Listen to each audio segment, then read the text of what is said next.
இப்போ வந்து கொஞ்ச நேரத்துக்கு முன்னாடி கமருதீன் வந்து ஷேர் பண்ண அந்த மூமெண்ட் வந்து சோசியல் மீடியாவில் வைரலாக வந்து போயிட்டுருக்கு.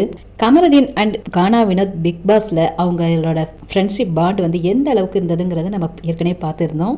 ரெட் கார்டு கொடுத்து கமருதீனை வெளியே அனுப்பையில் வினோத் வந்து ரொம்ப ஃபீல் பண்ணது அது எல்லாருமே பார்த்துருந்தோம். ஆனால் இப்போ பார்த்தீங்கன்னா பிக் பாஸ் முடிஞ்சு 2 பேரும் வெளியில் வந்ததுக்கு அப்புறம் பார்த்தீங்கன்னா இவங்க 2 பேரும் ஒன்றா மீட் பண்ணுற ஃபர்ஸ்ட் மூமெண்ட் வந்து இப்போ பார்க்க முடியுது.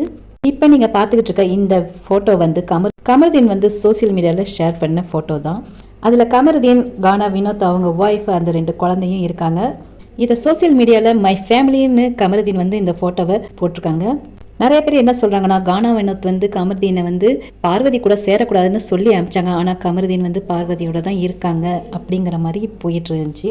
கானா வினோத் சொல்லியிருந்தாருன்னா அவர் வந்து அந்த கேமில் இருக்கையில் ஒரு மைண்ட் செட்டில் அப்படி சொல்லியிருப்பாரு. இப்போ வெளியில் வந்ததுக்கு அப்புறமா எல்லாருமே ஒரு நல்ல ஃப்ரெண்டாகவே ஆயிட்டாங்க. பிக் பாஸில் உள்ள எல்லா மொத்த கண்டஸ்டனுமே எல்லாருமே ஒன்றாவே ஃப்ரெண்டாகவே மாறிட்டாங்க.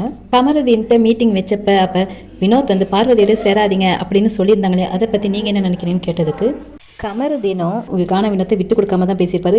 ஏன்னா அந்த சுச்சுவேஷனில் அவர் அப்படி சொல்லியிருந்தாங்க அப்படிங்கிற மாதிரி சொல்லியிருப்பாங்க. இதை பற்றி நீங்கள் என்ன நினைக்கிறீங்க கமெண்ட்ல சொல்லுங்கள். தேங்க்ஸ் ஃபார் வாட்சிங்.